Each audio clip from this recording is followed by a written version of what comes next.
ಶ್ರೀ ಗುರುಭ್ಯೋ ನಮಃ.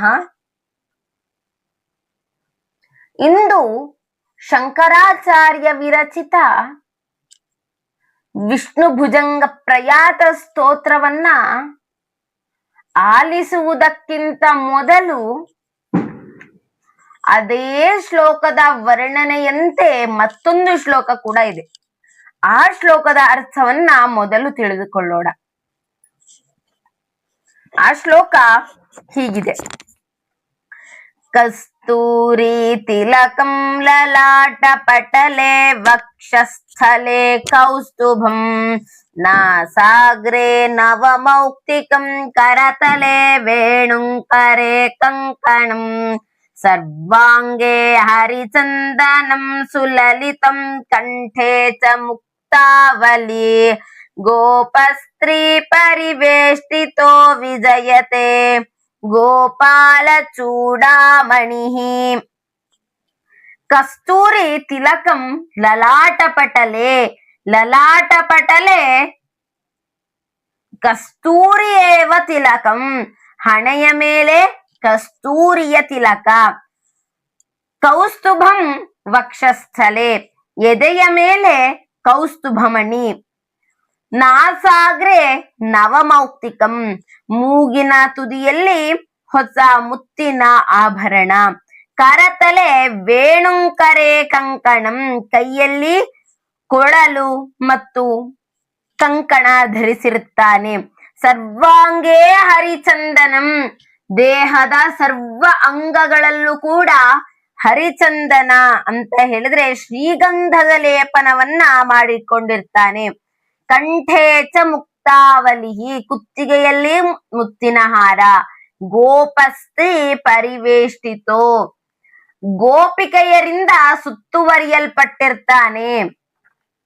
ಅಂತಹ ಗೋಪಾಲಕರಲ್ಲೇ ಶ್ರೇಷ್ಠನಾದಂತಹ ಕೃಷ್ಣನನ್ನ ನಮಿಸುತ್ತೇನೆ ಅಂತ. ಹಾಗಾದ್ರೆ ನಾವು ಹೇಳ್ತಿರುವುದು ವಿಷ್ಣುವಿನ ಶ್ಲೋಕ, ಆದರೆ ನಾನು ಮೊದಲು ಹೇಳಿದ್ದು ಇಲ್ಲಿ ಕೃಷ್ಣನ ಶ್ಲೋಕ. ಹೇಗೆ ಅಂತ ಹೇಳಿದ್ರೆ ಇಲ್ಲಿ ವಿಷ್ಣು ಮತ್ತೆ ಕೃಷ್ಣ ಒಂದೇ. ಯಾಕೆ ಅಂತ ಹೇಳಿದ್ರೆ ಸಂಸ್ಕೃತದಲ್ಲಿ ಹೇಳ್ತಾರೆ, ಆಕಾಶಾತ್ ಪತಿತಂ ತೋಯಂ ಯಥಾಗಚ್ಚತಿ ಸಾಗರಂ ಸರ್ವದೇವ ನಮಸ್ಕಾರ ಕೇಶವಂ ಪ್ರತಿಗಚ್ಚತಿ. ಹೇಗೆ ಆಕಾಶದ ಮೋಡಗಳಿಂದ ಬಿದ್ದಂತಹ ಒಂದೊಂದು ಹನಿ ನೀರು ಕೂಡ ಹರಿದುಕೊಂಡು ಸಮುದ್ರಕ್ಕೆ ಸೇರುತ್ತವೆಯೋ, ಹಾಗೆಯೇ ನಾವು ಮಾಡಿದ ನಾಮಸ್ಮರಣೆ ಎಲ್ಲವೂ, ಯಾವುದೇ ದೇವರ ನಾಮಸ್ಮರಣೆ ಮಾಡಿದರೂ ಕೂಡ ಅದು ಕೇಶವನಿಗೆ ಸಲ್ಲುತ್ತದೆ ಎಂದು ಈ ಶ್ಲೋಕದ ತಾತ್ಪರ್ಯವಾಗಿದ್ದರೆ, ವಿಷ್ಣು ಭುಜಂಗ ಪ್ರಯಾತ ಸ್ತೋತ್ರದ 5ನೇ ಶ್ಲೋಕ, 6ನೇ ಶ್ಲೋಕ, 7ನೇ ಶ್ಲೋಕವು ವಿಷ್ಣುವು ಧರಿಸಿರುವಂತಹ ವಸ್ತ್ರಾಭರಣಗಳ ಬಗ್ಗೆ, ಅವನನ್ನ ನಾವು ಹೇಗೆ ನೋಡಬಹುದು, ಅವನು ನಮ್ಗೆ ಹೇಗೆ ಕಾಣಿಸ್ತಾನೆ ಎಂಬ ವಿಷಯದ ಬಗ್ಗೆ ವರ್ಣಿಸಲಾಗಿದೆ. ಆ 3 ಶ್ಲೋಕಗಳು ಹೋಲಿಕೆ ಇರುವ ಕಾರಣ ಇಂದು ಆ 3 ಶ್ಲೋಕಗಳ ತಾತ್ಪರ್ಯವನ್ನ ತಿಳಿದುಕೊಳ್ಳೋಣ. ಮೊದಲನೇ ಶ್ಲೋಕ ಎಂದರೆ ವಿಷ್ಣು ಭುಜಂಗ ಪ್ರಯಾತ ಸ್ತೋತ್ರದ 5ನೇ ಶ್ಲೋಕ. ವಿಷ್ಣುವಿನ ಆಭರಣಗಳ ವಿವರಣೆಯ ಮೊದಲನೇ ಶ್ಲೋಕ ಎಂದರ್ಥ. ಈಗ ಕೇಳಿ ತಿಳಿಯೋಣ. ಸುನಾಸಾಪುಟಂ ಸುಂದರ ಭ್ರೂಲಲಾಟಂ ಕಿರೀಟೋಸಿತ ಕುಂಚಿತ ಸ್ನಿಗ್ಧಕೇಶಂ ಸ್ಫುರತ್ತುಂಡರೀಕಾಭಿರಾಮಾಯತಾಕ್ಷಂ ಸಮುತ್ಪುಲ್ಲ ರತ್ನ ಪ್ರಸೂನಾವಸಂತಂ. ಇನ್ನೊಮ್ಮೆ ನೋಡೋಣ. ಸುನಾಸಾಪುಟಂ ಸುಂದರ ಭ್ರೂಲಲಾಟಂ ಕಿರೀಟೋಚಿತ ಕುಂಚಿತ ಸ್ನಿಗ್ಧಕೇಶಂ ಸ್ಫುರತ್ ಪುಂಡರೀಕಾಭಿರಾಮಾಯತಾಕ್ಷಂ ಸಮುತ್ಪುಲ್ಲ ರತ್ನ ಪ್ರಸೂನಾವಸಂತಂ. ಪದಚ್ಛೇದ. ಸುನಾಸಾಪುಟಂ ಸುಂದರ ಭ್ರೂಲಲಾಟಂ ಕಿರೀಟ ಉಚಿತಾಂಕುಚಿತ ಸ್ನಿಗ್ಧಕೇಶಂ ಸ್ಫುರತುಂಡರೀಕಾ ಅಭಿರಾಮಾಯತಾಕ್ಷಂ ಸಮುತ್ಪುಲ್ಲ ಪುಲ್ಲರತ್ನ ಪ್ರಸೂನಾ ಅವತಂಸಂ. ವಿಷ್ಣುವಿನ ನಾಸಿಕ ಎಂದರೆ ಮೂಗು. ಸುನಾಸ ಪುಟಂ, ನಾಸ ಎಂದರೆ ಮೂಗು. ಸುನಾಸ, ಸುಷ್ಟುನಾಸ, ಸುನಾಸ, ಒಳ್ಳೆಯ ಮೂಗನ್ನ ಹೊಂದಿರುವಂತಹ. ಒಳ್ಳೆಯ ಮೂಗು ಎಂದರೇನು? ಸುಂದರವಾಗಿ ಆಕರ್ಷಣಯುತವಾದಂತಹ ಮೂಗನ್ನು ಹೊಂದಿರುವಂತಹ. ಭ್ರೂಲಲಾಟಂ, ಸುಂದರ ಭ್ರೂಲಲಾಟಂ. ಭ್ರೂ ಎಂದರೆ ಹುಬ್ಬುಗಳು, ಲಲಾಟ ಎಂದರೆ ಹಣೆ. ಸುಂದರವಾದ ಹುಬ್ಬುಗಳನ್ನು ಸುಂದರವಾದ ಹಣೆಗಳನ್ನೂ ಹೊಂದಿರುವ. ಕಿರೀಟ ಉಚಿತಾಂಕುಚಿತ ಸ್ನಿಗ್ಧಕೇಶಂ. ಕಿರೀಟವನ್ನ ಕೂರಿಸಬೇಕಾದರೆ ಕೇಶವು ಸರಿಯಾಗಿ ವಿನ್ಯಾಸಗೊಂಡಿಲ್ಲದಿದ್ದರೆ ಕಿರೀಟವನ್ನು ಕೂರಿಸುವುದು ಬಹಳ ಕಷ್ಟ.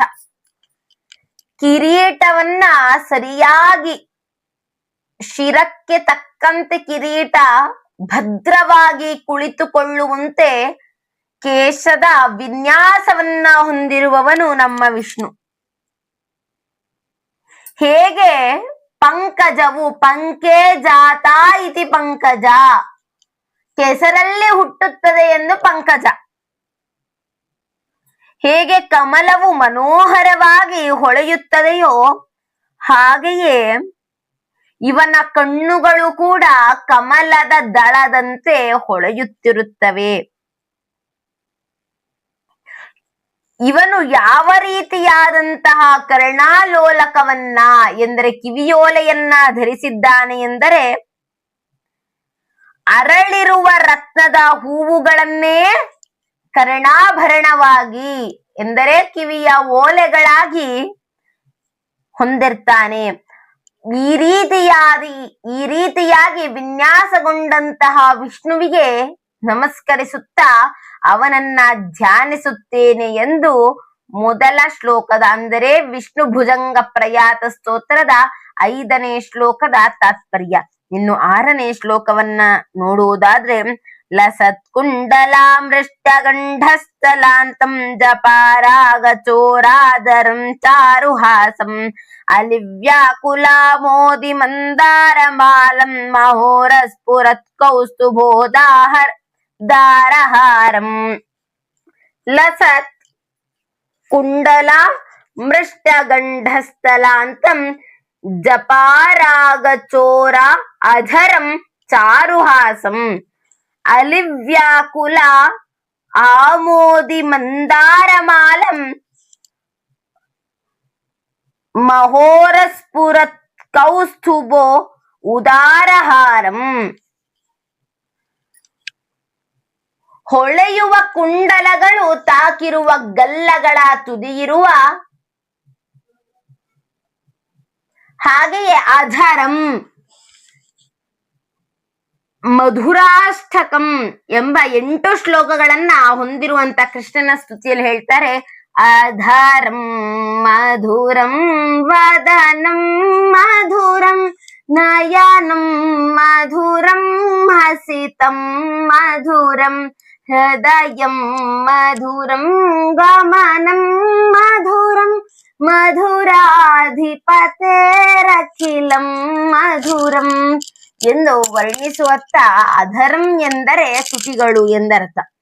ಇಲ್ಲಿ ನಾವು ನೋಡಿರಬಹುದು ಕೆಂಪು ದಾಸವಾಳವು ಹೇಗೆ ಶುದ್ಧ ಕೆಂಪು ಬಣ್ಣವನ್ನ ಹೊಂದಿದ್ದು ಎಲ್ಲರಿಗೂ ಆಕರ್ಷಣೀಯವಾಗಿರುತ್ತದೆಯೋ ಹಾಗೆಯೇ ವಿಷ್ಣುವಿನ ತುಟಿಗಳು ಕೂಡ ಕೆಂಪು ದಾಸವಾಳದಂತೆ ಕೆಂಪು ಬಣ್ಣಗಳನ್ನ ಹೊಂದಿದೆ.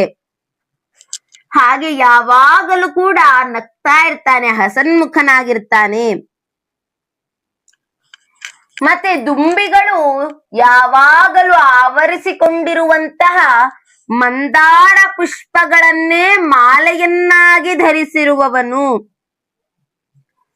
ವಿಶಾಲವಾದಂತಹ ವಕ್ಷಸ್ಥಲದಲ್ಲಿ ಅಂದ್ರೆ ಎದೆಯ ಭಾಗದಲ್ಲಿ ಕೌಸ್ತುಭ ಹಾರವನ್ನೇ ವಾತ ನಮ್ಮ ವಿಷ್ಣುವಿಗೆ ನಮಸ್ಕರಿಸುತ್ತೇನೆ ಹಾಗೂ ಧ್ಯಾನಿಸುತ್ತೇನೆ ಎಂದರ್ಥ. ಇನ್ನು 7ನೇ ಶ್ಲೋಕ, ಸುರತ್ನಾಂಗದೈರನ್ವಿತಂ ಬಾಹುದಂಡೈಶ್ಚತುರ್ಭಿಶ್ಚಲತ್ಕಂಕಣಾಲಂಕೃತಾಂಗ್ರೈಃ ಉದಾರೋದರಾಲಂಕೃತಂ ಪೀತವಸ್ತ್ರಂ ಪದದ್ವಂದ್ವ ನಿರ್ಧೂತ ಪದ್ಮಾಭಿರಾಮಂ. ಸುರತ್ನಾಂಗ ದೈರನ್ವಿತಂ ಬಾಹುದಂಡೈಃ ಚತುರ್ಭಿಃ ಚಲತ್ಕಂಕಣಲಂಕೃತಾಂಗ್ರೈಃ ಉದರಾಲಂಕೃತಂ ಪೀತವಸ್ತ್ರಂ ಪದದ್ವಂದ್ವ ನಿರ್ಧೂತ ಪದ್ಮ ಅಭಿರಾಮಂ. ಒಳ್ಳೆಯ ರತ್ನಗಳಿಂದ ಮಾಡಿದ ತೋಳು ಬಂಧಿಯನ್ನ ಹೊಂದಿರುವಂತಹ, ಅಂದ್ರೆ ತೋಳಿಗೆ ಕಟ್ಟುವಂತಹ ಒಂದು ಆಭರಣ, ಅಲುಗಾಡುವ ಬಳೆಗಳಿಂದ ಕೂಡಿದ ಅಗ್ರಭಾಗವಿರುವ 4 ದಂಡದಂತಿರುವ ಬಾಹುಗಳಿಂದ ಕೂಡಿರುವ ವಿಷ್ಣುವಿಗೆ 4 ಬಾಹುಗಳಿದೆ. ಆ 4 ಬಾಹುಗಳು ಕೂಡ ದಂಡದಂತೆ ಕಂಗೊಳಿಸುತ್ತಿದ್ದು, ಆ 4 ಬಾಹುಗಳಲ್ಲೂ ಕೂಡ ಅಲುಗಾಡುತ್ತಿರುವಂತಹ, ಶಬ್ದವನ್ನ ಮಾಡುತ್ತಿರುವಂತಹ ಬಳೆಗಳನ್ನ ತೊಟ್ಟಿರ್ತಾನೆ. ಹಾಗೂ ದೊಡ್ಡ ಹೊಟ್ಟೆಯಿಂದ ಅಲಂಕೃತನಾಗಿರುವ ಈತನು ಹಳದಿಯ ರೇಷ್ಮೆ ವಸ್ತ್ರವನ್ನ ಧರಿಸಿ ಪಾದದ್ವಯಗಳಿಂದ ನೂಕಲ್ಪಟ್ಟು ಮನೋಹರವಾಗಿರುವ ಕಮಲವಿರುವ ವಿಷ್ಣುವನ್ನ ಸದಾ ಧ್ಯಾನಿಸುತ್ತೇನೆ, ವಂದಿಸುತ್ತೇನೆ ಎಂದು ಈ ಶ್ಲೋಕದ ತಾತ್ಪರ್ಯವಾಗಿದೆ. ಇನ್ನು 8ನೇ ಶ್ಲೋಕವನ್ನ ಮುಂದಿನ ಶ್ಲೋಕದಲ್ಲಿ, ಅಂದರೆ ಮುಂದಿನ ಸಂಚಿಕೆಯಲ್ಲಿ ಅರಿಯೋಣ. ಸರ್ವೇ ಜನಾಃ ಸುಖಿನೋ ಭವಂತು, ಸಕಲ ಸನ್ಮಂಗಲಾನಿ ಭವಂತು, ಲೋಕಾಃ ಸಮಸ್ತಾಃ ಸುಖಿನೋ ಭವಂತು. ಧನ್ಯವಾದಾಃ.